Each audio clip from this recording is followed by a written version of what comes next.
Bonjour à tous. Dans cette vidéo, je vais vous parler du transit de Vénus en Bélier, qui aura lieu du 6 au 30 mars 2026. La planète Vénus transite habituellement un signe astrologique en un peu moins d'un mois environ. Vénus représente le principe d'amour dans nos vies, notre vie affective, nos sentiments, mais aussi notre inspiration, nos capacités artistiques, nos créations, nos enfants aussi, et le financier. Vénus va donc s'imprégner des énergies du Bélier, signe de feu cardinal, pendant toute la période de son transit dans ce signe. Les signes de feu représentent l'action. Donc Vénus va s'exprimer de manière très enflammée dans ce signe, voire d'une manière assez guerrière. Ce signe va apporter une dimension impulsive à l'expression de l'amour et de la créativité. Vénus en Bélier nous invitera à passer à l'action, à prendre les devants pour exprimer notre amour ou inviter quelqu'un à sortir par exemple. Vénus en Bélier, c'est l'amour-passion, mais aussi parfois l'amour guerrier, qui peut faire des étincelles et causer quelques tensions au sein de nos relations. Le signe du Bélier est le signe du leadership. Il est toujours dans l'action, il est très dynamique, courageux et aussi très créatif. Donc le potentiel créatif de Vénus sera dynamisé en Bélier. Il s'agira d'une excellente période pour les entrepreneurs qui sont dans la création ou dont leur activité demande beaucoup de créativité. Le Bélier, c'est le signe aussi du « je suis », du moi. Vénus va donc nous apporter aussi l'amour-propre dont nous avons besoin et va nous aider à développer de la compassion envers nous-mêmes. En entrant dans le signe du Bélier, Vénus va s'aligner dès le 7 mars à Neptune et le 8 à Saturne. Cette triple conjonction va être extrêmement bénéfique pour les entrepreneurs ou les personnes qui ont décidé de réaliser un rêve ou un projet sur le long terme, ou qui aura en tout cas des conséquences sur le long terme. Vénus va apporter cette touche de créativité et d'inspiration qui nous manquait peut-être pour développer cette idée qui nous est venue peut-être le 20 février lors de la conjonction entre Saturne et Neptune. Si vous souhaitez savoir comment Vénus en Poisson ou la conjonction Saturne-Neptune vont influencer votre vie, n'hésitez pas. Je propose sur mon site internet plusieurs prestations pour répondre à vos questions. Le lien est dans la description de la vidéo. Cette triple conjonction sera aussi au sextile de Pluton et formera donc un aspect harmonique avec notre principe de régénération.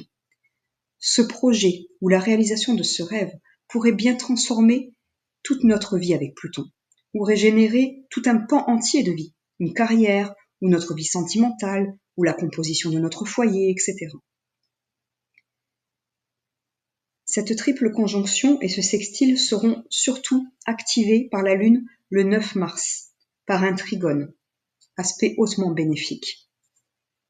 Ensuite, aux alentours du 13 mars, Vénus aura quitté cette conjonction et va former un quinconce avec le nœud lunaire sud en Vierge.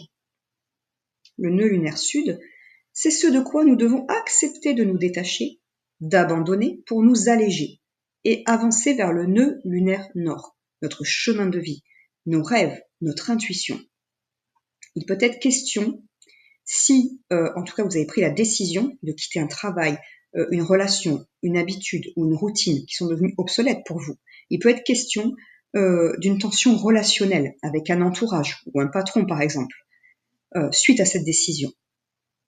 Mais cela ne doit pas vous détourner de votre objectif et de toujours suivre votre intuition ou vos rêves.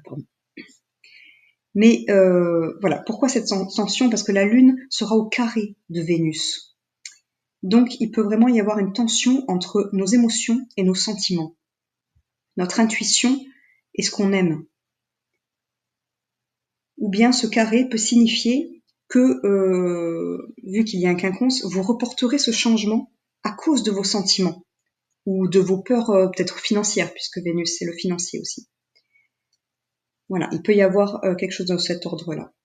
Entre le 15 et le 20 mars, Vénus formera un aspect dissonant avec Jupiter. Jupiter est un amplificateur. Il va donc amplifier nos sentiments, notre besoin de s'imposer par la force dans nos relations sentimentales ou affectives. Cet aspect peut créer des tensions au sein du foyer ou avec notre entourage proche. Je reviendrai précisément sur les aspects et les dates dans mes prochaines vidéos sur les énergies de la semaine. À la fin de son transit en Bélier, le 26 mars, Vénus s'aligne à Chiron, qui représente la santé, qui représente aussi les blessures de l'âme et les blessures transgénérationnelles. Cette conjonction est très bénéfique et nous permettra certainement de guérir, soit physiquement, soit émotionnellement, soit nous permettra d'assainir une situation financière ou professionnelle dans notre vie.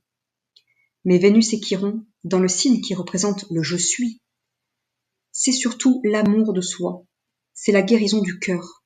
Nous pourrions guérir une de nos blessures de l'âme, ou même une blessure transgénérationnelle qui nous a été transmise par notre lignée familiale, par exemple, mais qui ne nous appartient pas. Malheureusement, la Lune active ses énergies de manière dissonante le 26, et donc un événement peut venir réveiller cette blessure de l'âme. Et la guérison pourrait intervenir plutôt vers le 29 mars, lorsque la Lune sera en harmonie avec les deux astres. Voilà, ces énergies sont générales, l'influence de Vénus dans votre vie dépendra de votre thème astral personnel et de ce que représente Vénus dans votre thème et de sa position dans votre carte du ciel. D'ailleurs, si vous souhaitez recevoir gratuitement votre carte du ciel ou commander l'analyse de votre thème, je mets le lien vers mon site dans la description de la vidéo. Si cette vidéo vous a plu, je vous remercie de liker, commenter, partager et n'oubliez pas de vous abonner à la chaîne pour ne pas rater les prochaines vidéos. À bientôt!